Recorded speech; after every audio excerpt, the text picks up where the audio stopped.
I want to talk about the Mario movie. Oh boy. And let me share, because we can't really share the um, can't share the trailer because Nintendo will take us down. Uh, I'll just share the web page. Yeah, Classic classic Nintendo. Nintendo moment. I'll share the web page and kind of flip through some of the posters. So um, uh, the reviews are the interesting thing about something like Rotten Tomatoes is that Rotten Tomatoes doesn't really always go into review scores. It just goes into positive and negative, and it's kind of a good gauge of what the majority of folks are sort of saying. Now, 56, that's middle of the road. Okay. Um, uh, some might think 56 is a failing grade, if you're in high school or a junior high, whatever, but it's really 5 is middle of 10. From a plot wise, this game is this movie is exactly what you think it is. Mario is a plumber who has a brother who have to go rescue the princess. That's it. From Bowser, because Bowser wants the star or whatever. This is all the stuff in the trailer. It's not a spoiler because there are no spoilers in this. The Super Mario Brothers movie is exactly like Super Nintendo Land, in that it is essentially another way to retell Mario's history. So if you're going into this thinking, I want to see a heartfelt Mario, that's not going to happen with this first one, because I think the whole purpose of this movie really was to make this sort of a timeless type of film where you can turn it on at any point in your life. 15, 20, 30 years from now, people are going to turn this movie on and be like, I want to see all those references again from all those games, from all those little, the Mario rap. This is a Mario history book, opened up completely. So oh yeah, shout out to Dan Hevia, because they're watching about the Mario movie, so it's great. Hi to Charlotte, by the way. Hi Charlotte. We're gonna talk about the Mario movie. We're not gonna spoil it.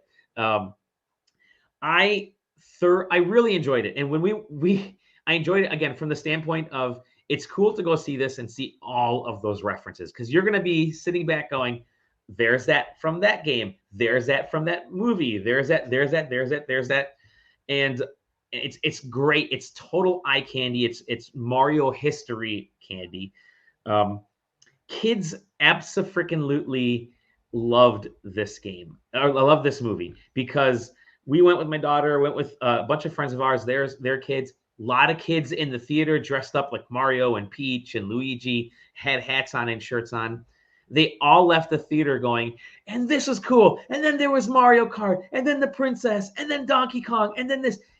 They were madly in love with this because this was the movie that they wanted. The Rotten Tomatoes, a lot of critics, Rotten Tomatoes, and they're doing the right thing by reviewing it for adults. But you need to have, this is the kind of case where you need to have kids review this movie, because kids freaking loved it. My daughter enjoyed it. She wants to go see it again, and she never wants to see movies a second time, because it is all about those references. You're constantly going to be pointing to the screen going, I know that. I know that too. Oh, that's neat that they snuck that in there. The story is completely secondary. I fully agree with the critics in that the story takes a back seat, uh, although it's not Double Dash, which kind of a bummer, because that would be the Mario Kart that everybody likes. So there's no back seat in it. Just a joke. But visually, audibly, it's great. Voice acting was fine, surprisingly. Seth Rogen, fantastic as Donkey Kong, and Jack Black, fantastic as Bowser. I mean, you're going to go for those specifically. Cranky Kong has almost way too much screen time. I didn't, Cranky Kong was never a thing, but screen time there. Um, uh, and great little like references to Satoru Iwata. There's one little reference in there. Charles Yeah. Martinet. There's all those types of things that you would expect from this. I think seconds into this movie, you know what you're getting, and then the whole rest of the time, you want to see how they integrate certain things. And I think that's what this movie is going to be. Yeah, Jack Black is now about, yes, he lived this role. He became Bowser. It's funny because you watch the interviews with the folks, and like Jack Black, Seth Rogen, Keegan, Michael, they lived for this, for their roles. Like this for them, this was like the epitome of acting. It seemed, because they loved it. Chris Pratt, you know, Anya Taylor-Joy. The rest of the folks are like, we're a voice. Is hey, it's a voice. But you know, I think yeah, you know what you're getting into it from a story standpoint. It is a video game that just plays like a movie, essentially. One big long cutscene is kind of the way to say this. But again, it's enjoyable. I'm not going to knock it for any of that kind of stuff. I'm agreeing with the critics, and as we know, it's going to make $1 billion. It's just going to rule the box office for a while now. And I'm actually more now looking forward to a sequel, which they're going to announce, but they have to, because I think the sequel will actually be something fresh and new to Mario, because there are so many references and Easter eggs. And like, there is not a scene that goes by where you're like, oh, that's a character from this game, and that's a poster from that game, and that's referencing this and that, and this and that. So yeah, it is exactly what you think it is going into it. And if you want to be inundated with Mario, if you like Mario remotely, you're probably going to go see this.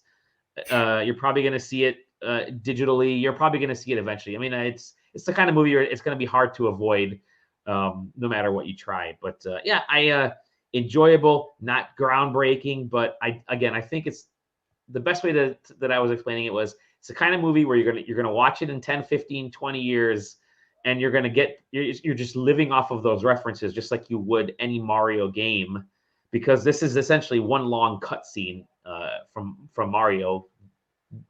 Look at the opening cutscene of any of the Mario games, of any Mario Kart, and that's what this movie is. And I think that, you know, in the end, I think it ends up being a interesting and probably a smart direction to take it for Nintendo, because again, this is their year of Super Nintendo Land, so this is the Super Nintendo Land of movies.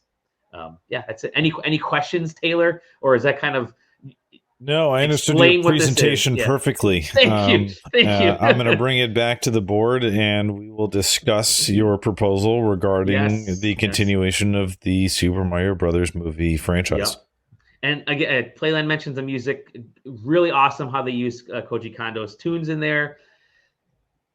Every Mario tune that you know is in this movie, and every part of this soundtrack is a Mario tune that you know. Like, they don't do anything new in this, because that wasn't the reason. It wasn't the purpose of this movie. And it's just, again, one of those interesting things where after I watched the movie and realized what it was, I thought, oh wow, that's it. They did exactly what they wanted to do, and this movie is going to be around, popping up for a long time, because it's a history lesson in Mario. So that's the Mario movie.